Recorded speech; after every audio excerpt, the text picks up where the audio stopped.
தமிழகம் முழுவதும் புதிதாக வாக்காளர் பட்டியலில் பெயர் சேர்க்க 46,000 பேர் விண்ணப்பித்துள்ளனர். கடந்த சனி ஞாயிற்றுக்கிழமைகளில் வாக்காளர் பட்டியல் திருத்த முகாம் நடைபெற்றது. தமிழகத்தில் 60,000க்கும் மேற்பட்ட முகாம்களுக்கும் சென்னையில் 3,000க்கும் மேற்பட்ட முகாம்களுக்கும் ஏற்பாடு செய்யப்பட்டிருந்தது.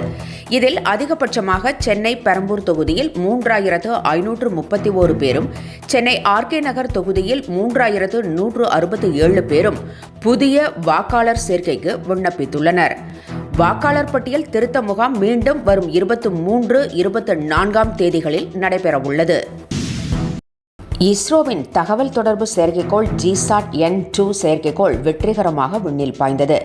அமெரிக்காவின் கேப் கான்வெரல் விண்வெளி ஆய்வு மையத்திலிருந்து 4,700 கிலோ எடை கொண்ட இந்த செயற்கைக்கோள் ஸ்பேஸ் எக்ஸ் நிறுவனத்தின் பல்கன் 9 ராக்கெட் மூலம் விண்ணில் செலுத்தப்பட்டது.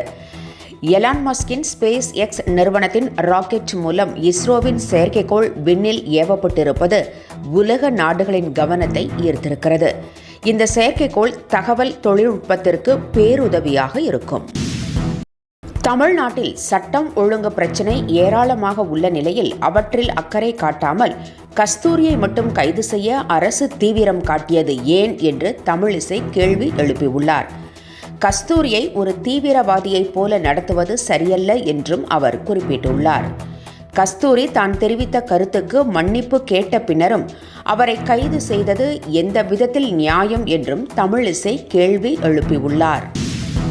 முன்னாள் பிரதமர் இந்திரா காந்தி காலத்தில் கொண்டுவரப்பட்ட காலத்தை சித்தரிக்கும் வகையில் தயாரிக்கப்பட்டுள்ள எமர்ஜென்சி திரைப்படம் வரும் ஜனவரி மாதம் 25ஆம் தேதி வெளியிடப்படும் என்று நடிகை கங்கனா ரனாவத் அறிவித்திருக்கிறார். இந்த திரைப்படத்தில் இந்திரா காந்தியின் கதாபாத்திரத்தில் பாஜக எம்பியான பிரபல நடிகை கங்கனா நடித்திருக்கிறார். கடந்த ஜூன் மாதம் இந்த படம் வெளியாகும் என்று அறிவிக்கப்பட்ட நிலையில் தணிக்கை சான்றிதழ் உள்ளிட்ட விவகாரங்களால் தாமதமானது. லாட்டரி தொழிலதிபர் மார்ட்டினுக்கு தொடர்புடைய இடங்களில் நடத்திய சோதனையில் 12.41 கோடி ரூபாய் பறிமுதல் செய்யப்பட்டதாக அமலாக்கத்துறை தெரிவித்திருக்கிறது. வங்கி வைப்பு தொகை 6.42 கோடி ரூபாய் முடக்கப்பட்டிருப்பதாகவும் பல்வேறு ஆவணங்கள், டிஜிட்டல் சாதனங்கள் பறிமுதல் செய்யப்பட்டிருப்பதாகவும் தெரிகிறது. மார்ட்டின் குழும அலுவலகம் மற்றும் மார்ட்டின் மருமகனும் விசிக துணை பொதுச் செயலாளருமான ஆதவ் அர்ஜுனா வீட்டில் அமலாக்கத்துறை கடந்த வாரம் சோதனை நடத்தியது குறிப்பிடத்தக்கது. தமிழகத்தின் பல்வேறு மாவட்டங்களில் பரவலாக கனமழை பெய்து வருகிறது. கடலோர மற்றும் தென் மாவட்டங்களில் கடந்த 24 மணி நேரத்தில் அதிகபட்சமாக வேதாரண்யத்தில் 19 சென்டிமீட்டர் மழை பதிவாகியுள்ளது. தற்போது குமரி கடல் மற்றும் அதனை ஒட்டிய பகுதிகளில் மேல் நிலவும் வளிமண்டல கீழடுக்கு சுழற்சி காரணமாக டெல்டா மாவட்டங்களில் இன்று கனமழைக்கு வாய்ப்பு இருப்பதாக வானிலை ஆய்வு மையம் தெரிவித்திருக்கிறது. மயிலாடுதுறை, திருவாரூர், நாகப்பட்டினம், தஞ்சாவூர், புதுக்கோட்டை, சிவகங்கை, ராமநாதபுரம், தூத்துக்குடி, நெல்லை, கன்னியாகுமரி ஆகிய மாவட்டங்களில் கனமழைக்கு வாய்ப்பிருப்பதாகவும் தெரிவிக்கப்பட்டுள்ளது. கலவரம் காரணமாக மணிப்பூர் மீண்டும் பற்றி எரிகிறது. மணிப்பால் உள்ளிட்ட இடங்களில் ஊரடங்கு உத்தரவு பிறப்பிக்கப்பட்டு இணைய இணைப்புகள் முடக்கப்பட்டுள்ளது. முதலமைச்சர் உள்ளிட்ட அமைச்சர்களின் வீடுகள் தாக்கப்பட்டு வருகிறது. மாநிலம் முழுவதும் கலவரம் பரவி உள்ள நிலையில் உள்துறை அமைச்சர் அமித்ஷா கடந்த 2 நாட்களாக ஆலோசனை நடத்தினார். உடனடியாக வன்முறையை ஒடுக்கி அமைதியை நிலைநாட்டவும் அவர் கேட்டுக்கொண்டுள்ளார். அதிமுகவின் கட்சி பதவியிலிருந்து நீக்கப்பட்ட தளவாய் சுந்தரத்திற்கு EPS பதவி வழங்கியிருக்கிறார். கடந்த அக்டோபர் மாதம் RSS பேரணியை தொடங்கி வைத்த புகாரின் பேரில் தளவாய் சுந்தரத்தை கன்னியாகுமரி கிழக்கு மாவட்ட செயலாளர் மற்றும் அமைப்பு செயலாளர் பதவிகளிலிருந்து EPS நீக்கினார்.